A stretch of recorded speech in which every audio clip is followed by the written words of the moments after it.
জুলাই অভ্যুত্থানে অজ্ঞাত শহীদদের মরদেহ তোলা হচ্ছে রাজধানীর রায়ের বাজারের কবর থেকে।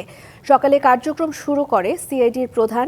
ব্রিফিংয়ে জানিয়েছেন, আন্তর্জাতিক প্রটোকল মেনেই মরদেহ উত্তোলন করা হচ্ছে। ডিএনএ পরীক্ষার পর পরিবার চাইলে হস্তান্তর করা হবে।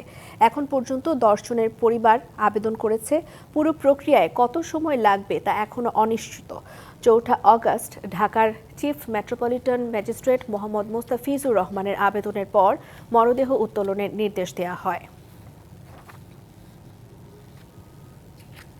আছেন যাদের পরিচয় তখন যাচাই বাছাই করা হয়নি, এখানে এই কবরস্থানে তাদেরকে রাখা হয়েছে। তাদের আত্মীয় স্বজন, পিতা মাতা, ভাই বোনেরা এখানে আসছেন। তারা কিন্তু এতদিন ধরে ঘুরেছেন তাদের সেই সকল স্বজনদেরকে চিহ্নিত করার জন্য। আমরা অবশ্যই দৃঢ়ভাবে বিশ্বাস করি আজকে থেকে যে কাজটি শুরু হবে, আমরা জানি না কতদিন লাগবে। আমরা অবশ্যই আমাদের সেই সকল আনাসদের উত্তরসূরি যারা এখানে শুয়ে আছেন তাদেরকে আমরা শনাক্ত করতে পারবো।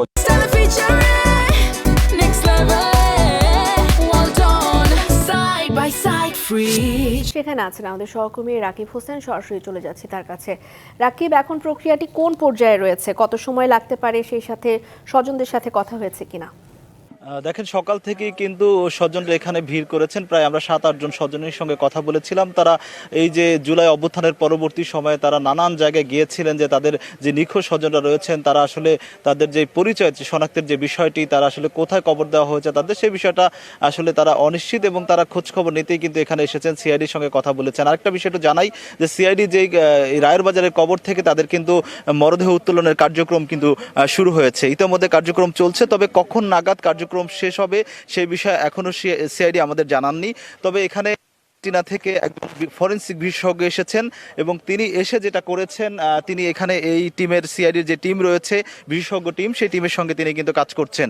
একই সঙ্গে একটা বিষয় একটু জানাতে চাই যে 114 জনের মরদেহ এখানে গণকবরে দাফন করা হয়েছে। তো 114 জনের সংখ্যাটা আরও বেশি হতে পারে। সিআইডি প্রধান আমাদের ব্রিফিং এটা জানিয়েছিলেন। তিনি বলেছেন যে আসলে মরদেহগুলো উত্তোলনের পরে আসলে জানা যাবে যে আসলে কি পরিমাণে এখানে আসলে মরদেহ রয়েছে। আরেকটা বিষয় একটু জানাতে চাই আপনাদের যদি একটু দেখাই, তাহলে কিন্তু যেই গণকবর করা হয়েছে, জুলাই যোদ্ধাদের যে জায়গাটাকে গণকবর ঘোষণা করা হয়েছিল, সেই জায়গাটা কিন্তু পুরাটা সাদা কাপড় দিয়ে বাউন্ডারি করে তারপর তার ভিতরে কিন্তু হচ্ছে কাজ করা হচ্ছে, এবং এখানে ফরেনসিক যেই বিশেষজ্ঞ দল রয়েছেন তারা কিন্তু ভিতরে যেই মরদেহ রয়েছে, মরদেহগুলো থেকে নমুনা সংগ্রহ সংগ্রহ করে ডিএনএ স্যাম্পল রয়েছে, সেই স্যাম্পল হচ্ছে অ্যাডজাস্টমেন্ট করে তারপর আসলে পরিচয় শনাক্তের একটু সময় সাপেক্ষের ব্যাপার, সেটা কতদিন লাগতে পারে সেই বিষয়ে কিন্তু আনুষ্ঠানিকভাবে এখন আসলে বলা যাচ্ছে না। যদি সব মরদেহগুলো আসলে উত্তোলন এবং স্যাম্পলগুলো সংগ্রহ করার পর কিন্তু তারা আসলে আমাদের জানাতে পারবেন।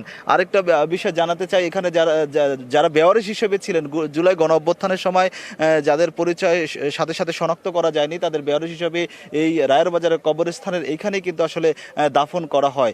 তো এখানে যেই সরকারি যেই তথ্য অনুযায়ী সেখানে প্রায় 114 জনের মরদেহের কথা কিন্তু আমাদের জানানো হয়েছে। সংখ্যাটা বাড়তে পারে, সেই বিষয়টা আসলে পুরোপুরি মরদেহগুলো উদ্ধার হলে, মানে এখান থেকে উত্তোলন করা হলে তারপর জানা যাবে।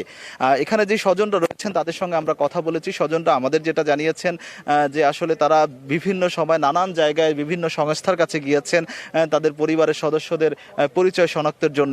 তারা মনে করছেন, এখানে অনেক স্বজনই মনে করছেন যে তাদের যে শহীদ যেই স্বজন রয়েছেন তিনি রায়ের বাজার কবরস্থানে আসলে তাকে দাফন করা হয়েছে।